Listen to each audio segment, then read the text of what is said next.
Livro de Atos, começar o capítulo 22.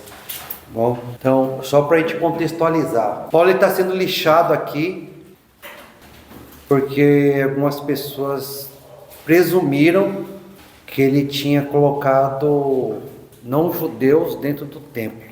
E ele já trazia uma fama, assim, né? Uma má fama dos judeus dos outros povos, que por inveja, tá? Não por amor a Deus, não por zelo a Deus, eles usavam o nome de Deus para alcançar os seus próprios interesses, tá? Então, aí está um ponto, né, irmãos? As pessoas pensam assim que religião, pode ter uma religião que está bom. Não, às vezes, grandes injustiças são cometidas, né, por religiosos. Não basta você ser religioso, tem que procurar ter uma comunhão verdadeira com o Senhor, íntegra com o Senhor. Atos capítulo 22. E como a gente tem estudado, a grande primeira perseguição contra a igreja de Jesus Cristo não foi desencadeada pelo Império Romano. Isso foi posteriormente. Um império da magnitude do Império Romano, que saía em guerras contra os povos com exércitos armados e venciam, chegou ao cúmulo, um império se voltar contra um reino espiritual, que é o reino de Cristo, formado na sua grande maioria de pessoas simples, pessoas do povo, pessoas que só queriam fazer o bem, amar a Deus e amar o próximo, pregar a palavra do Senhor e falar a verdade, que assim, que atacava assim o coração do Império Romano, que adorarás o Senhor teu Deus e só Ele prestarás culto. E o único homem digno de adoração não é César, não é qualquer um que se ache valoroso por algum outro motivo, mas Jesus Cristo, porque Ele já existia antes de vir para esse mundo. Ele é Deus. Deus, Ele entrou na história na pessoa de Jesus Cristo. Fora isso, não existe um outro mediador entre Deus e os homens. Então, hoje, mesmo um ateu, se alguém chegasse e falar, eu sou Deus, mesmo o ateu vai falar, o que esse cara está pensando?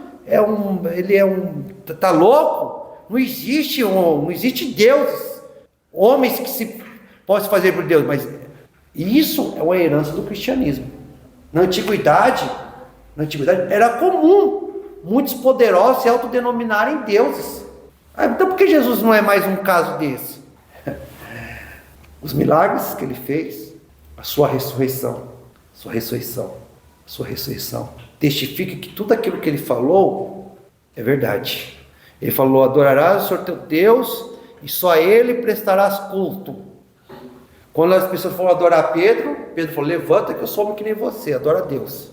Quando tentaram adorar Paulo e Barnabé lá em Listra, adora a Deus, eu sou homem que nem vocês.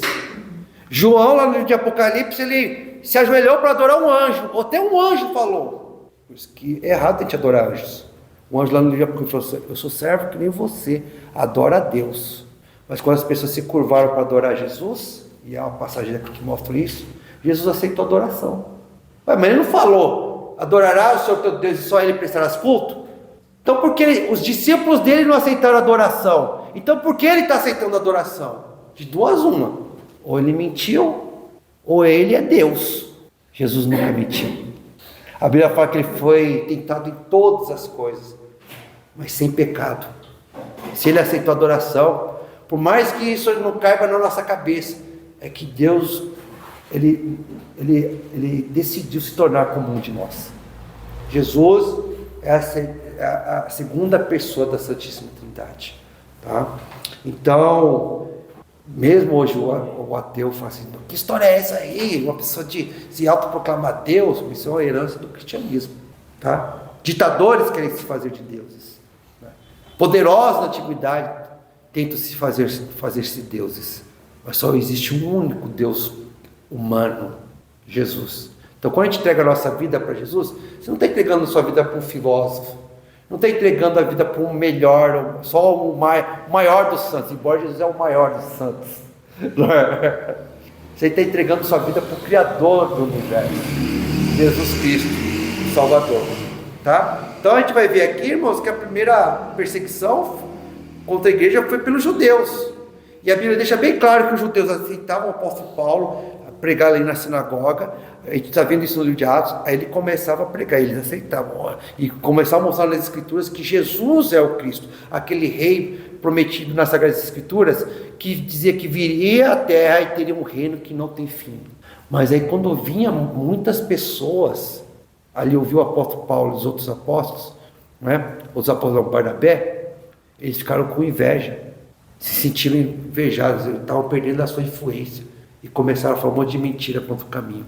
Ou seja, é o ser humano colocando a si mesmo acima de Deus. Tá? Esse é o problema muitas vezes da religião.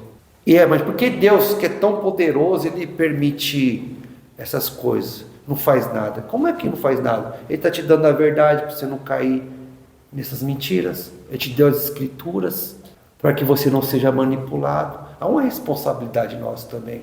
E da mesma forma que eles estão pecando, outros estão pecando, Deus ele exorta sempre e dá oportunidade para as pessoas se arrependerem, mas se continuarem usando o nome de Deus, que é a coisa mais sagrada, para os fins egoístas, os julgamentos deles vão ser muito mais severos no dia do juízo final. Tá bom? Então a gente tem essa responsabilidade, amados, de conhecer as Escrituras para a gente não ser manipulado. Tá bom? Mas a gente entende que há pessoas que o seu Deus é o poder e não tem pejo, né, de usar o nome de Deus, que é a coisa mais sagrada, para se aproveitar, né, da boa vontade dos outros. Muitas pessoas têm medo de vir aqui participar de um estudo como esse, porque infelizmente em muitos lugares, né, muitas denominações se tornaram comércio.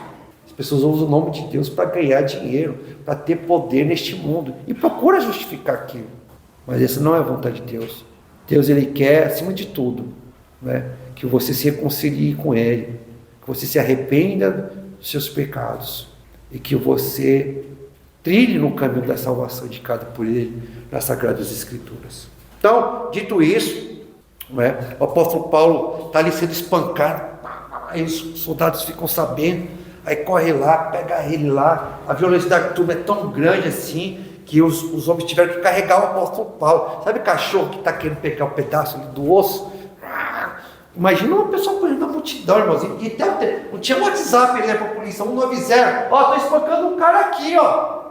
Imagina, eu fico pensando quantos minutos o apóstolo Paulo estava ali levando chute, soco, talvez protegendo a cabeça, órgãos vitais.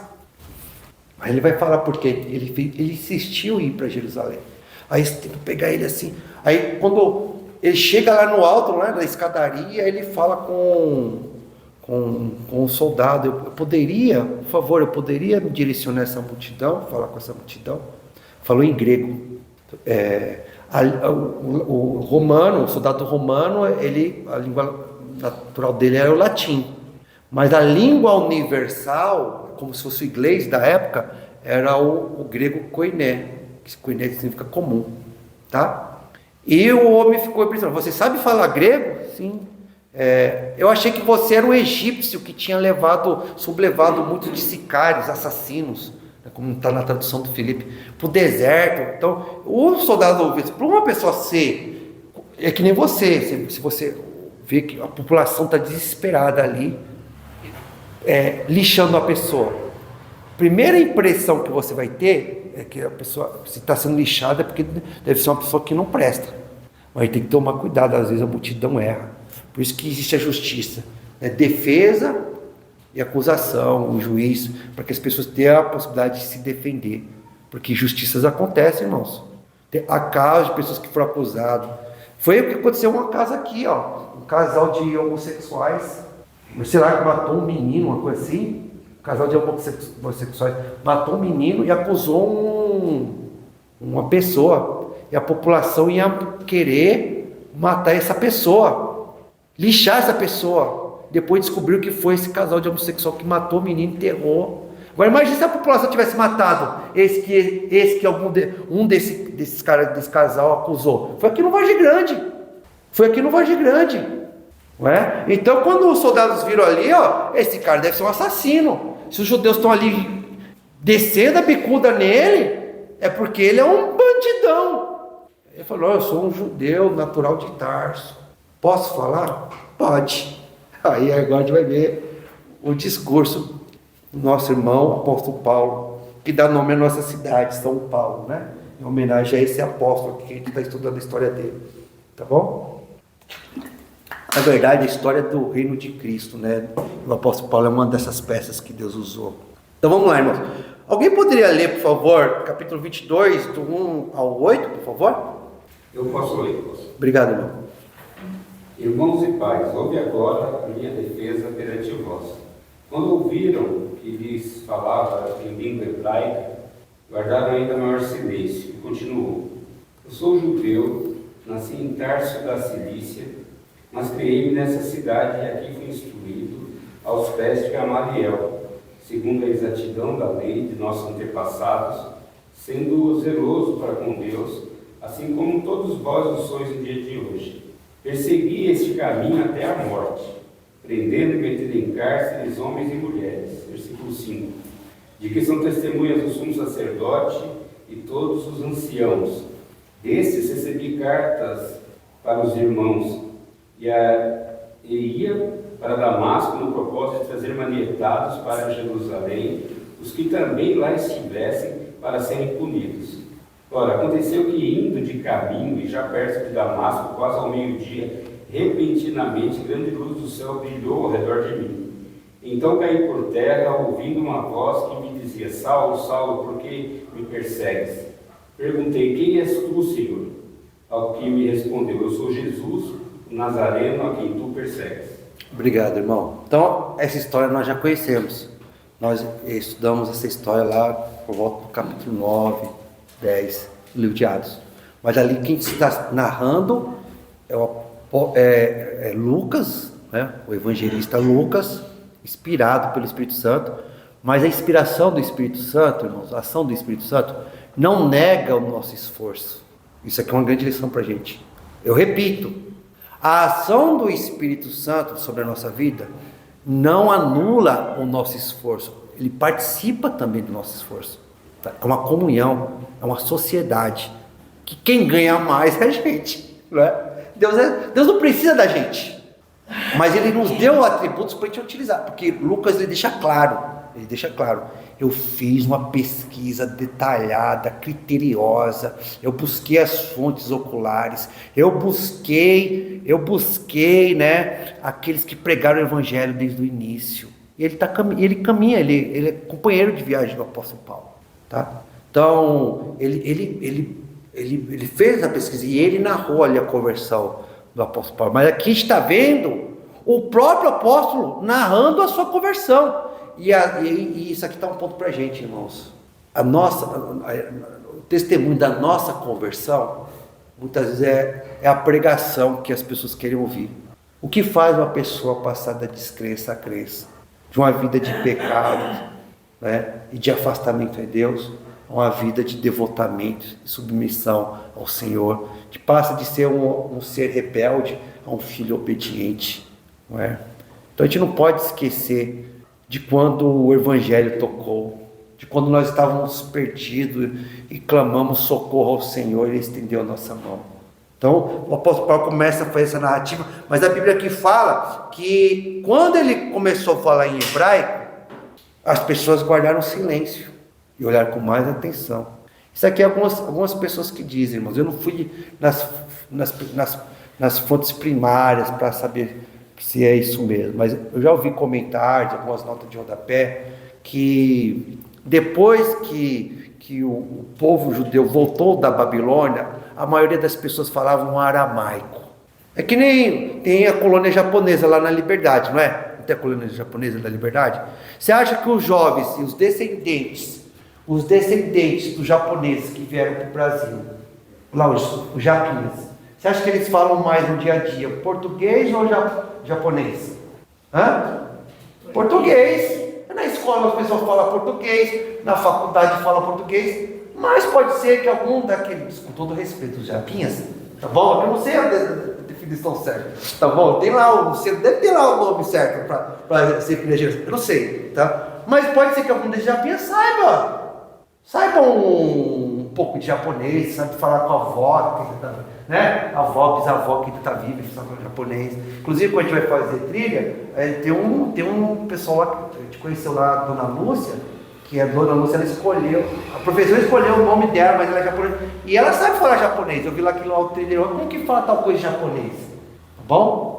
Mas assim, o comum, quando você está num povo, convivendo, você vai falar a língua daquele povo. Então, quando Israel voltou, não é que eles tinham esquecido totalmente do hebraico, mas quem está vindo, a grande maioria, é filhos daqueles que foram levados para o cativeiro. Filhos, netos, alguns dos que saíram do cativeiro estão voltando, mas eles ficaram 70 anos lá, aprisionados com castigo pela rebeldia deles contra o Senhor. 70 anos na Babilônia, prosperavam na Babilônia, já tinham sua vida na Babilônia.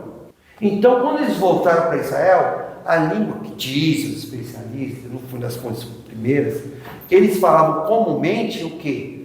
O aramaico. Tanto que naquele filme do Mel Gibson,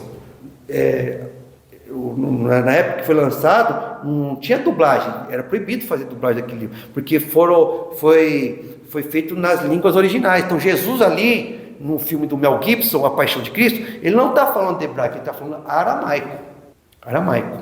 Mas da mesma forma que o Japinha fala português, mas pode ser que o Japinha, por causa da questão da cultura, porque judeu não é só você estar na terra, você continua sendo judeu mesmo quando você está em outra terra.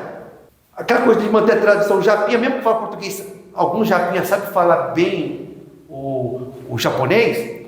O judeu, por mais que falava aramaico no dia a dia, quando ia para a sinagoga, quando ia para a igreja deles, a sinagoga, o culto no templo, as aulas, os estudos bíblicos, os professores davam aula em que língua? Diz os especialistas que era no hebraico. Japinha lá na faculdade, lá português, mas vamos lá para a reunião nipônica lá. O Taiko lá, né? Lá naquela reunião, todo mundo vai falar japonês. Lá no israelita, a maioria falava hebraico. Mas no estudo bíblico e tal, o professor falava o quê? E o pessoal estudava o quê? Em hebraico. Pode ser que quem ouvia entendia, mas não era tão bom para falar. Acontece isso. Eu, particularmente, eu leio um pouquinho inglês. Quando as pessoas falam inglês, eu entendo 60%, 70% quando as pessoas estão falando inglês. Eu não vou colocar muito em cima não, porque posso passar vergonha. 60%, 70% eu entendo. Agora vai tentar eu falar para você ver. Deu trava, irmão, ficou mudo. Mas quando tinha uma pessoa que eu entendia, lia e falava, esse aí é judeu de verdade. É por isso que quando o apóstolo Paulo começou a pregar em hebraico, o povo manteve mais. Esse aí é judeu de verdade. Aí ele começou a pregar e na língua hebraica como? Ele falou: eu sou judeu, nasci em Tarso. Mas Tarso não é lá na Judéia. Como eu falei, judeu, se ele está em outro povo, ele continua assim, para ele é judeu ainda, porque a questão da nacionalidade dele não está só ligada à terra, mas aos costumes, à cultura. Tá bom? Tarso na Sicília. Mas criei-me nesta cidade, e aqui fui instruído aos pés de Gamaliel. Então a nota de rodapé aqui fala que, porque criei-me aos pés de Gamaliel, porque diz que o professor sentava no banquinho e os alunos sentavam no chão. Então já na disposição da instrução, já mostrava uma superioridade do conhecimento do professor, né? Então, a nota de rodapé fala isso, né? E a gente já viu que Gamaliel, ele era um professor extremamente respeitado ali pelos judeus da época. A gente já viu que o próprio Gamaliel foi usado por Deus, a sabedoria dele foi usada por... A gente não tem relato se ele realmente se converteu, mas tem uma passagem no livro de Atos, que ele foi tão justo e sábio, que ele protegeu os apóstolos no julgamento injusto ali do Sinédrio. Ele era membro do Sinédrio também. Era como se fosse o STJ, né, o Supremo Tribunal Federal, tá, dos israelitas. Então, olha com quem o apóstolo Paulo estudou, com Gamaliel, uma pessoa extremamente respeitada lá. Segundo a exatidão da lei, então no versículo 3, de nossos antepassados, sendo zelosos para com Deus, assim como todos vós o sois no dia de hoje. Então, ele já está deixando claro, eu não vim aqui para desrespeitar vocês. Eu fui criado, eu conheço isso, eu respeito isso. E ele fala, perseguir este caminho. O caminho aqui na minha Bíblia está com letra maiúscula, porque muito mais do que uma religião, e eu não estou falando muito mais do que a religião, não é preconceito contra a palavra religião, tá, irmãos? Eu sou uma pessoa religiosa, mas não religiosa no sentido comum do termo, simplesmente uma pessoa que só faz as práticas, mas é uma coisa mecânica. Não, às vezes eu tenho essa questão do mecânico, mas eu luto contra isso. Eu sou religioso no termo-chave da palavra, que é o quê? A pessoa que acredita em Deus. E a palavra religião vem de religar, de reconectar-se com o Criador. Eu tento me reconectar com o Criador pelo caminho certo, o caminho revelado pelo próprio Criador, tá? Cristo Jesus, tá? Mas é muito mais do que a religião para a gente, é muito mais do que esse termo genérico. O cristianismo é um modo de ser, é um modo de caminhar, um estilo de vida. Não é uma coisa só para domingo, entende? Não é uma coisa só para sábado. É algo que perpassa todos os aspectos da minha vida. Todos os aspectos da minha vida. Todas as minhas decisões. Minhas atitudes. Que mesmo que eu não abra minha boca para falar que eu sou cristão, as pessoas falam, isso aí é cristão. É crente. Por causa das atitudes. Caminho. É um modo de vida. É um modo de vida. E ele falou assim, eu mesmo, como judeu, eu persegui esse modo de vida. Esse modo de vida que ele estava seguindo agora. Aí deixa eu prestar atenção. Como uma pessoa que persegue isso se tornou um desse? Deixa eu ver o que aconteceu. Será que ele foi lavagem cerebral? Ficou doido?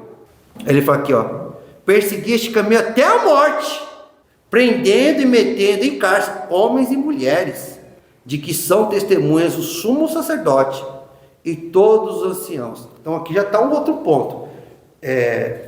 O apóstolo Paulo, que tinha o nome de Saulo, ele já comentou isso, ele era uma pessoa que tinha acesso ao poder. Porque se eu chegar alguma pessoa assim, eu vou prender por conta própria, qualquer gente que me pisou no meu pé, que eu não concordo, eu vou lá com a minha arma, arrumo uma arma, vou prender, vou levar para o cárcere. As pessoas vão me chamar de quê? De sequestrador. Então não é. Porque eu não tenho autoridade, irmãos, para pegar ninguém, para levar ninguém para a cadeia, para prender ninguém. Se o apóstolo Paulo tinha essa autoridade, é porque ele era uma espécie de chefe de polícia, ele era uma espécie de delegado, ele é como se fosse, sabe, hoje em dia a Polícia Federal, que tem um mandado de prisão e pode entrar. É que não tem a palavra aqui, mas contextualizando para o dia de hoje, ele era uma pessoa de autoridade. Ninguém entra na casa dos outros assim. Os judeus tinham leis, os judeus tinham limites. Para quem tomasse essa posição, é porque ele estava investido de autoridade, meio que um policial mesmo, um delegado. E ele não tinha apego não, irmãos, era homens e mulheres. Homens e mulheres. E ele vai falar mais à frente, porque essa pregação da conversão dele vai se repetir outras vezes aqui no livro de Atos. E isso que é legal, e cada vez que ele for narrar a conversão dele, ele vai trazendo mais detalhes para a gente na peça. Mais uma frase que Jesus falou naquela hora, que é dito ali no capítulo 9 de forma resumida, que vai aumentando o quadro para a gente, tá? Mas ele falou assim, quando eu prendi e era levado para o julgamento, e quando tinha o julgamento assim, e qual pena que vocês sugerem aí que a gente aplique para essas pessoas? O apóstolo Paulo, meu voto era para que eles fossem mortos. Mas aí tinha uma diferença do apóstolo Paulo com os judeus. Os judeus não estavam fazendo aquilo dos outros judeus, eles não estavam fazendo aquilo por amor a Deus, por reverência a Deus, mas por causa do seu ego e por causa ele viu o cristianismo como uma ameaça ao seu poder político. O apóstolo Paulo, a Bíblia deixa claro, eu fiz na ignorância, ele achava, irmãos, que matando todos o que se voltavam contra Deus, que Deus é superior, Deus é grandioso, ninguém pode falar blasfêmias contra o Senhor. Então ele achava que ele estava fazendo a vontade de Deus, em sinceridade, Um cristão que olhava para um cara dele e falava, isso aí é um capeta, é um filho do diabo. Mas Deus sabia, via que aquele sentimento dele, embora extremamente equivocado, era sincero. E porque era sincero, Deus o converteu. Tem muita gente, amados, que estão em religiões erradas. Tem muita gente que odeia o cristianismo, não porque conhece o cristianismo verdadeiro, mas porque conhece o espantalho do cristianismo. Satanás cria um espantalho todo distorcido, cheio de defeitos, fala, esse aqui é o cristianismo. E a pessoa, ao invés de ir lá na fonte e conhecer, para entender o que é o cristianismo, fazer isso que vocês estão falando, que é meditar na palavra, buscar conhecer, e não faz isso e acaba se equivocando e odiando. Mas às vezes a pessoa fala, não, eu odeio porque eles são contra Deus, Deus não é a vontade deles. Mas no dia que ele conhece a verdade, ele vê que está equivocado. Mas fica uma lição aqui para a gente, amados. Mesmo nós, aí tem que usar armas espirituais. E se o apóstolo Paulo, que estudava tanto a Bíblia, o Velho Testamento, se equivocou, você acha que a gente não corre o risco de se equivocar também? A gente tem a direção do Espírito Santo, mas o Espírito Santo não age por meio de pessoas arrogantes, presunçosas. Então a gente tem que ser paciente com os outros, dar o tempo aos outros, orar por aqueles que nos perseguem, muitas vezes, orar por aqueles que muitas vezes nos confrontam na nossa fé, porque há aqueles que fazem por quê? Por imoralidade. A pessoa não quer viver uma vida imoral e não quer prestar contas da sua vida para ninguém. Então ele vai atacar o cristianismo porque o cristianismo fala, você vai prestar contas do que você faz um dia. Então a pessoa não quer viver aquela vida imoral, então ela ataca o cristianismo, porque ela quer a liberdade dela. Agora tem gente não, tem gente que ama Deus, mas acha que a gente não está no caminho de Deus. Mas ela quer conhecer o Senhor. Mas ela está vendo um espantalho. A partir do momento que ela conhece o Evangelho, essa pessoa acaba se convertendo. Até o ímpio também, irmãos. Até o ímpio. A vida dá voltas. Às vezes aquela presunção da pessoa, se ela for sábia, quando ela cai com a cara no chão, ela falou, já falei tanta besteira contra Deus. Agora estou vendo, aonde me levou essa presunção? Aonde me levou essa minha blasfêmia? Olha onde eu estou. Pode se converter. Deus não veio para os sãos, Deus veio para os doentes. E todos pecaram e carecem da glória de Deus. Então aqui no versículo 5. E de que são testemunhos sumo sacerdote e todos os anciãos, desde recebi cartas para os irmãos, desde recebi cartas para os irmãos, e ia para Damasco no propósito de trazer manietados para Jerusalém, os que também lá estivessem, para serem punidos. Olha só, amados. Olha só, ele não se contentou em pegar os cristãos ali, prender os cristãos de Jerusalém. Ele fez aquela perseguição, ele fez questão de ir fora de Jerusalém, lá em Damasco, para buscar cristãos que estavam lá fora do território de Israel. Olha a determinação dele, né? Uma coisa que tem que assumir. Ele está um homem decidido, sangue nos olhos, irmãos, tratorzão. Não use o seu dom, o dom que Deus te deu, como armas de Satanás. Não use o dom de Deus, a capacidade que Deus te deu. Não perverta ele no pecado. Quando o Senhor te converte, te muda, Ele quer que você use aquelas suas qualidades, as suas capacidades para o crescimento do reino de Deus. Aquele que escreveu mais textos no Novo Testamento foi Lucas. Quantidade de texto. Eu achava que era Paulo, mas não. Depois eu vi que quem escreveu a maior quantidade de texto no Novo Testamento, unindo o Evangelho de Lucas e o Evangelho de Atos, a maior quantidade de texto, se fosse contar palavras, foi o evangelista Lucas. Mas quem escreveu a maior, não quantidade de texto, mas a quantidade de livros no Novo Testamento foi o apóstolo Paulo. E quem mais viajou, pregou ali, foi ele. Porque ele era dedicado, esforçado, tinha foco. Deus usou essa capacidade que ele tinha antes no erro, para a honra e glória do Senhor. Deus pode te usar, desde que você se abra para a graça de Deus, e se disponha, né, a ser usado pelo Senhor, com o que Ele te deu.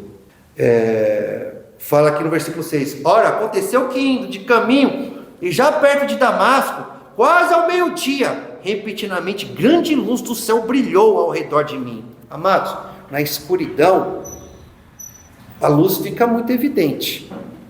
Mas se você acender o farol do seu carro ao meio-dia, o farol do seu carro pode passar despercebido, porque está claro. Para que uma luz possa cegar alguém e se destacar em pleno meio-dia, é porque era uma luz que não é desse mundo, uma luz sobrenatural, uma luz mais brilhante do que o sol. Foi a luz de Cristo Jesus. Cegou o apóstolo Paulo na hora. E ele vai falar, né? Aqui ó, versículo: grande luz do céu brilhou ao redor de mim. Então caí por terra, ouvindo a voz que me dizia: Saulo, Saulo, por que me persegues? Perguntei: quem és tu, Senhor? Ao que me respondeu: eu sou Jesus, o Nazareno, a quem tu persegues. Oh, glória a Deus. Irmãos, ele perseguia Jesus, ele foi lá e pegou Jesus, ele foi lá e bateu Jesus, ele foi lá e crucificou Jesus como aqueles soldados romanos? Não, ele não fez isso. Mas olha o que Jesus está falando aqui para ele: quando você persegue um dos meus, mexeu com ele, está mexendo comigo. Insultou a mim, está me insultando. Machucou a ele, é como se estivesse me machucando. E é assim que acontece quando a gente se entrega para Jesus. Nós não somos merecedores disso. Jesus é Deus. Mexeu com um de nós, está ofendendo Deus. Por mais que nós não somos merecedores, ofendeu algum de nós, maltratou algum de nós, está tentando maltratar Jesus, está tentando humilhar Jesus. Nós não somos merecedores disso. Mas também isso aqui é uma lição, não para o descrente, mas para a gente também. Às vezes, por causa do ser humano, você não vai ter força para continuar. Muitas vezes você não quer fazer. Você tem que fazer, você tem que amar o próximo, porque isso é um dom do Espírito Santo. Você tem que amar os irmãos. E amar não é fácil. Amar muitas vezes exige renúncia. Deixar de fazer o que eu quero, fazer o que é melhor para o corpo de Cristo, melhor para as pessoas que estão no reino do Senhor.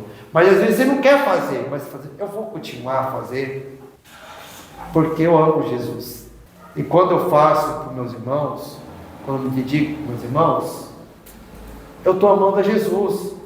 Não é fácil para vocês ficar escutando o Ricardo 1 hora. Tem hora que bate aquele sono, né? Você acha que aqui de cima eu não vejo? Hã? É por isso que às vezes eu dou esse escrito, para acordar. Às vezes o cansaço está grande, ó. Os olhos. Eu sei que vocês veem os meus assim também, é ou não é? Não é? Às vezes vocês veem o meu olho assim, ó. Principalmente domingo de manhã, né, irmãos? Eita, né? Você fala assim: rapaz, o que eu estou fazendo aqui? Eu podia estar. Não está divertido. Não está divertido. Eu poderia estar fazendo um monte de coisa. Eu estou aqui ouvindo o Ricardo, ele fica assim, ele não vai, não avança. Mas Deus mostra misericórdia para mim, eu tenho que mostrar misericórdia para o Ricardo também. É claro que eu estou aqui para abençoar o Ricardo, meus irmãos, mas eu estou aqui por amor a Jesus. Então, por amor a Jesus, eu vou tolerar o Ricardo, eu vou torcer para que ele faça melhor, eu vou resistir. E permanece. Às vezes não tem aquele compromisso ali da igreja, você fala: pai, mas no começo começou com tanto fervor, e agora está. Será que eu não desisto? Não é melhor parar? Não vou parar não, porque eu estou acima de tudo por Jesus. E é bom. Não é bom a gente se afastando. Não é bom a gente se afastar do corpo de Cristo, se afastar das coisas de Deus. Vocês sabem o que é os espinhos, né, irmãos? As preocupações do mundo. Se a gente não reserva tempo, não consagra tempo para a obra do Senhor, para conviver com os irmãos, a fé vai se acabando, vai se diminuindo, vai sendo sufocada, daqui a pouco não está tendo fogo, daqui a pouco morre. Mas o que nos impede de nossa fé morrer? O amor que a gente tem por Jesus, é ou não é? Se fosse por mim, às vezes por você, talvez você não teria continuado. Mas por amor de Jesus, você continua e aprende a amar os irmãos. Você, não, eles também, eles são importantes para mim. Eu amo eles, amo meus irmãos.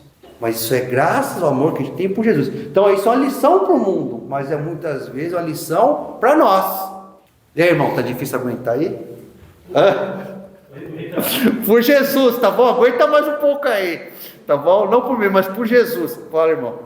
fazer seu comentário. A gente vê aqui assim, como se fala sobre aquela luz que brilhou, né? Quando estava aí no Saulo, né?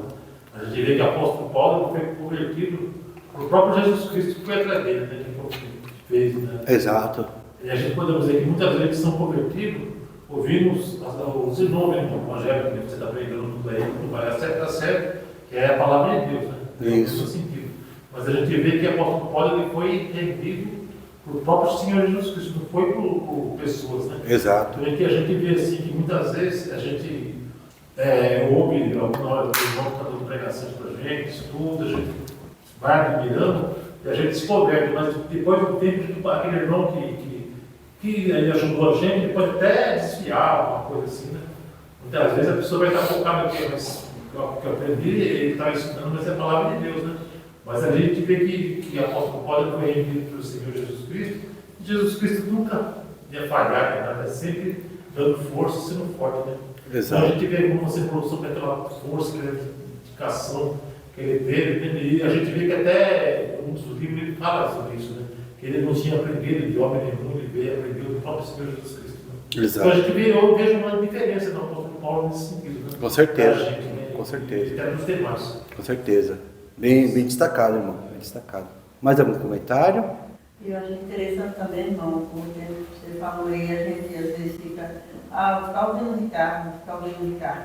Mas a gente passa muito mais tempo no mundo lá fora do que aqui dentro, ouvindo Ricardo, entendeu? Ouvindo os irmãos, entendeu? Então, quanto tempo será que o Paulo ficou ali falando das pessoas? A gente viu, né, que o rapaz até dormiu e caiu, morreu, né? Aí o apóstolo Paulo, o Senhor foi lá e ressuscitou o rapaz. Eu tinha pensado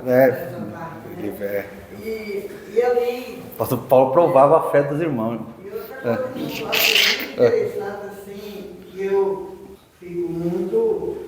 Quando ele diz, né, aqui no outro, perguntei, quem és tu, Senhor?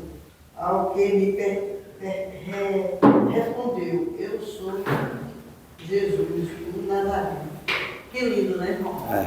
Eu acho tão bonito quando as pessoas dentro da Bíblia, os apóstolos fazem essa pergunta, quem és tu? É verdade. E Jesus fala, eu sou Jesus, o Nazareno. Assim, vamos ver, eu sou a autoridade maior de todas. Eu vejo dessa forma, essa passagem, sabe, irmão? Exato. Jesus se posicionando ali como eu sou. Exato. E ele é tão lindo essa passagem, me emociona, sabe? Com certeza. Quando eu vejo essa passagem na Bíblia. E ele balançou, porque quando ele via as pessoas sendo condenadas e não negando a fé, eles falavam que Jesus ressuscitou dentre os mortos, vocês mataram o Senhor, mas ele ressuscitou dentre os mortos. Quando ele viu ali o Senhor, ele falou, rapaz, eles estavam falando a verdade. Eu estava errado. Aí caiu o mundo dele. Quando a gente peca também e a gente olha para o alto da salvação, a gente também fica balançado. Dessa mesma forma, né? A pessoa está diante do Senhor ali, é a mesma forma nós hoje em dia. A gente sabe quem é o Senhor, a gente sabe qual é o propósito dele na nossa vida. E a gente tem que pensar muito bem, porque não nos abandonar ele no momento algum. Exato. Obrigada. E isso aqui é uma boa lição para mim. A gente não tem que se deixar ser manipulado por ninguém. Não. Como o irmão falou, quando um irmão, a gente ora para que todos permaneçam no Senhor, mas se afastou, não vai se afastar porque o irmão se afastou. Né? E quando a gente percebe que as pessoas estão usando a palavra de Deus para nos manipular e por meio de motivos egoístas, a gente não tem que se deixar manipular por causa da nossa fé, tá bom? Por causa da nossa fé. Mas também a gente tem que entender, irmãos, que a gente não pode ser egoísta. Quando a gente despreza os nossos irmãos, a gente está desprezando o próprio Senhor Jesus. Então, veja bem como você trata os seus irmãos em Cristo. Veja bem, porque lá no dia do juízo final você fez isso comigo. Mesma coisa que Jesus está falando com o apóstolo Paulo. Por que você me persegue? Por que você está me desprezando, fulano? Por que você me desprezou durante toda a minha vida, mesmo você dizendo que você é cristão? Eu nunca te desprezei, Senhor. Eu estava na igreja, mas eu vejo como você tratava os seus irmãos. O esforço que você não se prontificou para ajudar na obra do Senhor, ajudar os seus irmãos. A falta de educação, o desprezo, a insensibilidade. Quando a gente despreza nossos irmãos, a gente está desprezando o próprio Senhor Jesus Cristo. Então a gente tem que tomar cuidado, né, com as nossas atitudes. A gente carrega um nome e um povo, uma grande responsabilidade, mas de um grande privilégio.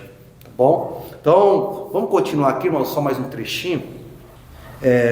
Versículo 9 ao versículo 16. Alguém poderia ler, por favor? 9 ao 16. Os que me acompanhavam viram a luz, mas não entenderam a voz que falava comigo. Assim perguntei: que devo fazer, Senhor? Disse o Senhor: levanta-se, entre em Damasco, onde lhe será dito o que você deve fazer. Os que estavam comigo me levaram pela mão até Damasco, porque o resplendor da luz me deixara cego. Um homem chamado Ananias, fiel seguidor da lei e muito respeitado por todos os judeus que ali viviam, veio ver-me e pondo-se junto a mim, disse: irmão Saulo, recupere a visão. Naquele mesmo momento pude vê-lo. Então ele disse: o Deus dos nossos antepassados o escolheu para conhecer a vontade, ver o justo e ouvir as palavras de sua boca. Verso 15: você será testemunha dele a todos os homens daquilo que viu e ouviu. E agora que está esperando, levanta-se, seja batizado e lave os seus pecados, invocando o nome dele. Obrigado, irmão. Obrigado. Então, ele fala que ele ficou cego.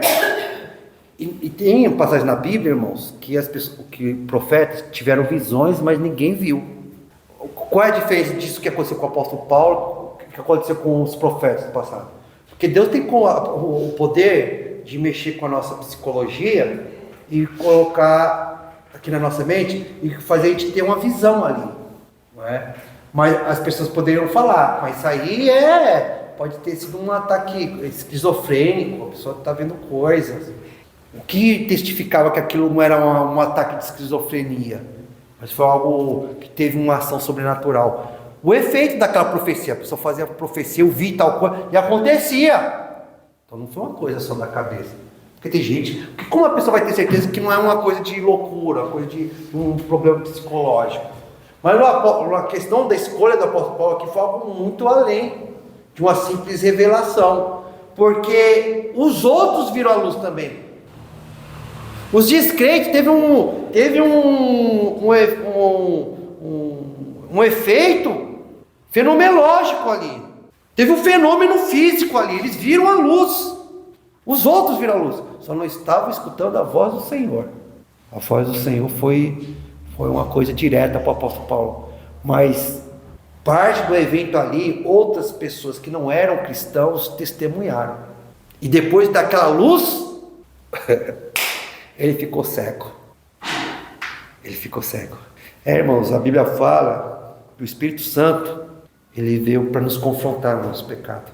Ele veio nos convencer do pecado. Não convencer no sentido que Deus vai induzir a gente a pecar, não, porque Ele é santo. Ele é santo, não é que Ele vai convencer a gente a pecar, não. Ele vai convencer que nós somos pecadores. Isso dói. Porque basta pra gente, às vezes, a gente toma cuidado. Tem gente que não se aproxima de Deus, não quer saber da igreja, porque se acha um bom cidadão. Para a justiça do mundo, você é um bom cara. Você não precisa de Deus. Você acha que Deus vai te condenar? Você não é um ladrão, você não é um estuprador, você não é um sequestrador, você não é um assassino. Mas a Bíblia fala que todo ser humano tem que se reconciliar com Deus. Então, coisa rara, dolorosa, mas bonita, porque é o primeiro passo da salvação, quando a pessoa se vê como um pecador. É doloroso demais, é uma escuridão, é de ser cego. É tão terrível você ver a espada da justiça de Deus sobre você. Mas é tão coisa maravilhosa quando Deus abaixa essa espada e fala assim: eu vou te dar uma chance. Você é meu. Desde que você assuma que você errou. Desde que você assuma que você está no caminho da perdição. Você precisa de um salvador. Você precisa de um resgatador. Quando o apóstolo Paulo ele viu que ele era inimigo de Deus, é como se ele tivesse perdido o chão, irmãos. Mas Deus mandou ali um consolador para ele.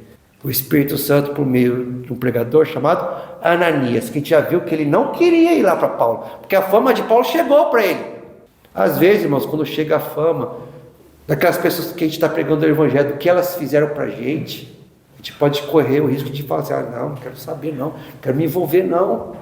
Mas tem que entender o seguinte, o Espírito Santo está guiando aquela pessoa, e ela quer mudar de vida, ela quer se transformar, ela quer caminhar com o Senhor, como um dia o Senhor teve misericórdia de você.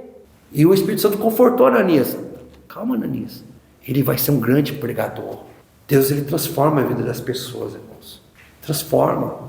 E o Ananias, ele pregou para o apóstolo Paulo, ele falou que Deus permitiu que ele visse o justo, e que ele seria a testemunha das coisas que ele ouviu e viu, uma coisa que aqui é fundamental. E agora, versículo 16, por que te demoras? Levanta-te, recebe o batismo e lava os teus pecados, invocando o nome dele. A pregação apostólica, irmãos, sempre fala da necessidade do batismo. Lá em Romanos capítulo 6, fala que o batismo é um sepultamento. Da mesma forma que Jesus foi sepultado e nasceu e foi ressuscitado, você enterra aquele velho homem, aquela pessoa que vivia em rebeldia contra Deus, e nasce para Deus. Você vai ter uma caminhada agora como filho de Deus, porque a Bíblia fala que só é filho de Deus aquele que acolhe as palavras de Jesus, que recebe Jesus como seu Salvador. Você vai pegar um morto, enterrar só com um punhado de terra na cabeça, ele está enterrado? Não, você vai cobrir o morto. A palavra batismo no original grego significa mergulho ou sepultamento. Se isso não fosse necessário, se isso não fosse algo que Deus destacou, se determinou, que fizesse parte do plano da salvação para todo ser humano, você acha que Ananias ia falar isso? A gente vê sempre aqui no livro de Atos, eles pregavam, vocês estão em pecado, vocês estão diante da condenação de Deus. Irmãos, o que nós devemos fazer? Se arrependam e sejam batizados. Mas você acha que Deus vai condenar por causa de um banho? Se você considerar simples como banho, só como banho, você vai ser condenado sim. Porque não é só um banho, é questão de obediência. Se Deus te pedisse uma coisa difícil, você não faria? Ele está te pedindo algo que é simples, é fácil. Como fala lá em 1 Pedro, não é um banho, não é para tirar a sujeira do corpo, mas é um ato de consciência para com Deus, de submissão, de entrega ao Senhor. A partir de hoje, eu nasci para ti, Jesus, porque te demoras. Lava os teus pecados invocando o nome dele. Irmão, eu vou esperar pecar mais então, já que é assim. Não, eu não sou bom cidadão. Não, vou fazer uma coisa bem que cria, e depois quando eu ver que eu vou me batizar. Corre para Jesus antes, porque Jesus não tinha pecado, mas ele era consciente, é um ato de obediência ao Senhor. E Jesus, quando ele foi para João Batista falou, eu não posso te batizar, eu que deveria ser batizado por você. Jesus falou, deixa por agora, João, porque é necessário cumprir toda a justiça de Deus. A vontade de Deus é que todo ser humano nasça espiritualmente para o Senhor, por livre e espontânea vontade, porque a gente não escolhe nascer fisicamente nesse mundo, a gente não escolhe os pais que nós tivemos, mas a gente escolhe ser um seguidor de Jesus ou não, nascer para Jesus ou não, nascer para Deus ou não. E esse nascimento é o batismo, Quando eu me batizei, amados, eu não tinha o conhecimento que eu tinha hoje, mas eu sabia que era Jesus, e sabia que era um pecador. Tinha 14 anos de idade. Nessa caminhada eu caí algumas vezes, mas a palavra de Deus me lava. O amor de Cristo me dá a oportunidade para continuar tentando, porque se você está tentando acertar um alvo e erra, você não vai ficar, errei, jogar o arco, ou errar de propósito. Não, você tem que tentar acertar o alvo, sempre, até o dia da sua morte. E quanto mais uma pessoa persevera, mais ela se supera. E esse processo, de mesmo com as nossas imperfeições, com a permissão de Cristo, porque isso só continua porque Cristo permite esse processo de procurar se esforçar, fazer o bem mesmo quando a gente erra e não desistir, se chama santificação. É a escola do Espírito Santo. Não desiste disso. Não desista da escola do Espírito Santo. a cada dia mais caminhar com Cristo vai se tornando algo mais prazeroso para você. E você vai se sentir cada vez mais feliz por estar nesse caminho. E acima de tudo, herdar a vida eterna. Irmãos, obrigado pela atenção, pela paciência. Eu encerro o estudo por aqui.